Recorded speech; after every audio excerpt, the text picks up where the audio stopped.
Hello दोस्तों, स्वागत है आपका आपके अपने चैनल मार्केट सपोर्ट में। दोस्तों, आज की इस वीडियो में हम बात करने वाले हैं ओवरऑल मार्केट के बारे में। अगर आप देखोगे तो मार्केट की जो दुर्दशा हो रही है फिलहाल के समय पर, ये किसी ने सोचा भी नहीं था कि आखिरकार किस तरीके की सिचुएशन आपको जो है मार्केट में नजर आ सकती है। इस तरीके की आ सकती है, ये तो डेफिनेटली किसी ने नहीं सोचा रहा होगा। लेकिन अब जब हो ही रहा है तो देख रहे हैं, झेल भी रहे हैं। लेकिन सोमवार के लिए आज की इस वीडियो में हम डिस्कस करेंगे।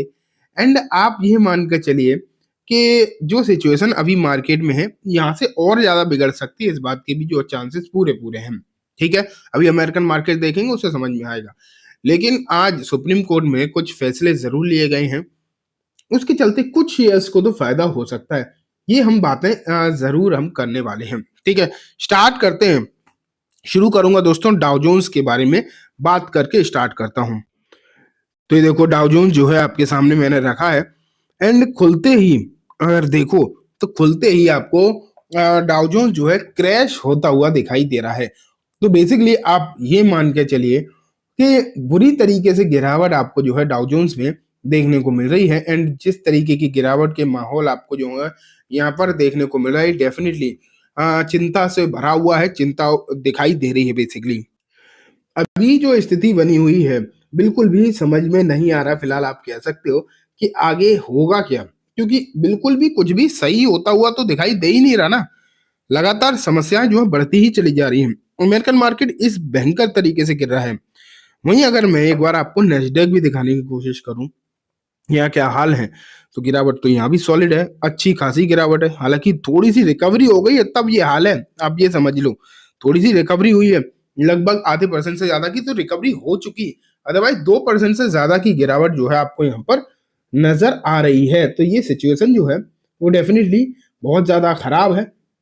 एंड इम्पोर्टेंट बात यह है कि अगर इसी तरीके की दिक्कतें देखने को मिलती रहेंगी तो भारतीय मार्केट भी कब रिकवर होगा, ये भी कुछ भी कहा नहीं जा सकता। ठीक है, तो कहीं ना कहीं समस्याएं तो हैं। अब देखते हैं भारतीय स्टॉक्स। तो इन्फोसिस तो आपको सही दिखाई दे रहा है, क्योंकि टीसीएस के नंबर आए थे कल, उसके चलते आज भारत में तो 2-2.5% ऊपर देखने को मिला। और अभी भी सिचुएशन अमेरिकन मार्केट में भी सही है। वहीं विप्रो भी आपको सही दिखाई देगा, क्योंकि आईटी की तो सिचुएशन सही है कंपैरेटिवली। लेकिन अगर हम एचडीएफसी बैंक को देखें तो ये बुरी तरीके से टूटता हुआ दिखाई दे रहा है। भारत में भी अगर आप देखोगे फाइनेंशियल सेक्टर जो है वहीं दिक्कत ज्यादा है।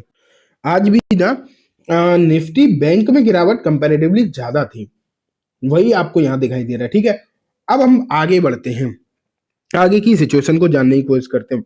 ये इन सब चीजों के चलते आप ये मान के चलिए भारत में तो दिक्कत कहीं ना कहीं आएगी। एक और बयान निकल कर आया है।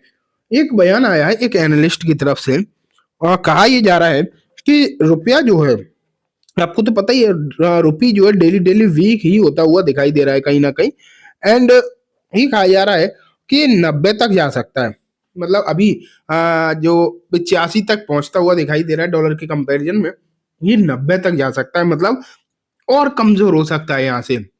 और अगर ऐसा होता है, और ज्यादा अगर कमजोरी आती है रुपए में, तो फिर और दिक्कत आप मान के चलो, और यहाँ से समस्याएं जो है आपको हो सकता है बढ़ती हुई देखने को मिले। तो बेसिकली आप ये मान के चलो फिलहाल की सिचुएशन जो दिखाई दे रही है वो यहाँ से भारतीय मार्केट के लिए तो कुछ भी अच्छा अगर हम देखें तो नजर नहीं आ रहा। कहीं ना कहीं लगातार जो है प्रॉब्लम्स ही देखने को मिल रही हैं।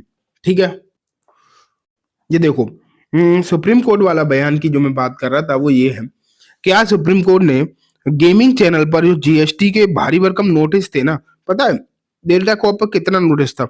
23,000 करोड़ का जीएसटी नोटिस था। समझ पा रहे हो, 23,000 करोड़, मतलब लिमिट होती है जीएसटी की भी।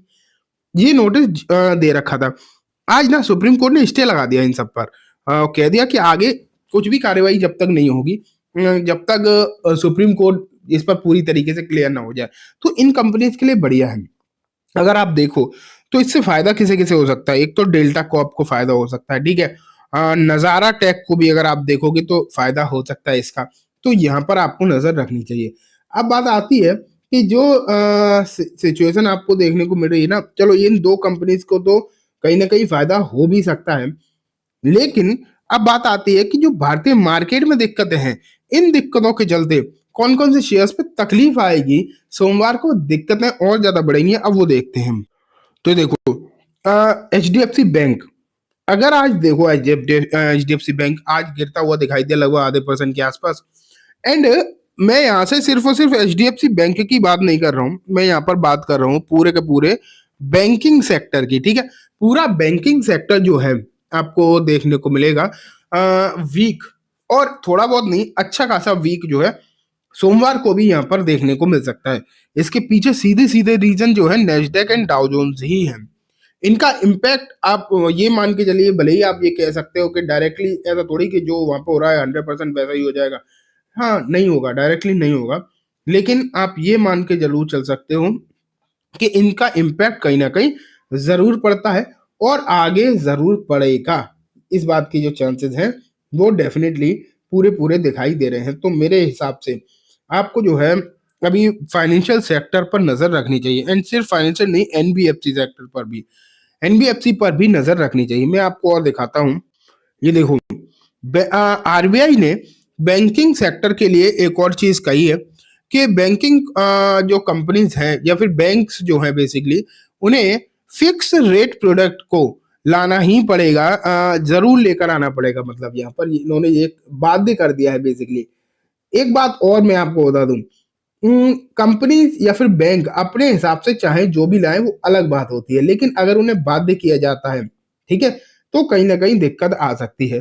तो आप ये मानो फिलहाल ये जो खबर है ये भी कहीं ना कहीं बैंक्स के लिए तो थोड़ी सी नेगेटिव है। बैंक्स की हालत ऑलरेडी कोई बहुत अच्छी नहीं है। अगर आप समझने की कोशिश करो, बैंकिंग की जो हालचाल है वो कोई बहुत अच्छे दिखाई नहीं दे रहे।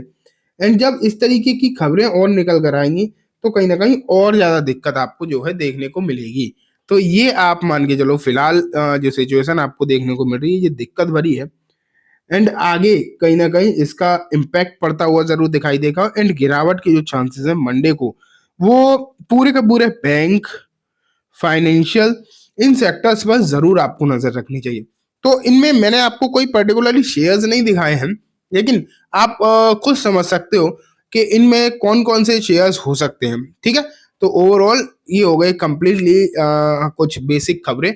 इन खबरों के चलते कौन कौन से शेयर्स हो सकते हैं उन पर आपको नजर बनाकर रखनी चाहिए। तो ठीक है दोस्तों, ये कंप्लीटली बात हो गई इन सभी स्टॉक्स के बारे में या सभी खबरों के बारे में। उम्मीद है आपको सब कुछ अच्छे से समझ भी आ गया होगा। अब मैं इस वीडियो को यहीं खत्म करूंगा। जाने से पहले बस एक बार बोलना चाहूंगा, वीडियो अच्छी लगी हो तो इसे लाइक करना, चैनल को भी जरूर सब्सक्राइब करना, जाते जाते बेल आइकन दबाना, जिससे कि जब भी मैं कोई नई वीडियो डालूं आपके पास नोटिफिकेशन सबसे पहले आ जाए। इन दोस्तों, ये वीडियो सिर्फ और सिर्फ एजुकेशन इन्फॉर्मेशन पर्पज से है, तो इसे किसी भी तरीके की बाइंग सेलिंग की रिकमेंडेशन के तौर पर बिल्कुल भी ना देखें। Thank you.